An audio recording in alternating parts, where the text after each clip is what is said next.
মুখার্জি বাড়ি থেকে চলে যাওয়ার আগে প্রীতিকে সাবধান করে দিল দুর্গা। হ্যাঁ বন্ধুরা, জগদ্ধাত্রী ধারাবাহিকে ইতিমধ্যেই আমরা দেখতে পেয়েছি যে মুখার্জি বাড়িতে খুব ধুমধাম করে দুর্গার বিয়েটা সম্পন্ন হয়েছে।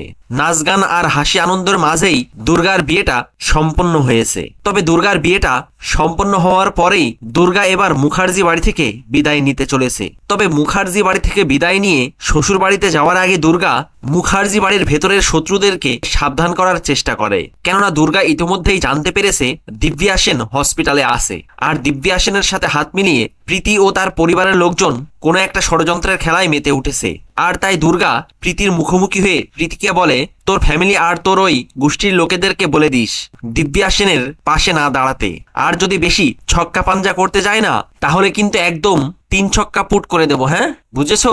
তখন দুর্গার মুখে এই সমস্ত কথা শুনে প্রীতি রীতিমতো ঘাবড়ে যায়। তো বন্ধুরা, মুখার্জি বাড়ি থেকে বিদায় নেওয়ার আগেই কি দুর্গা মুখার্জি বাড়ির ভেতরের শত্রুদেরকে টাইট দিতে পারবে?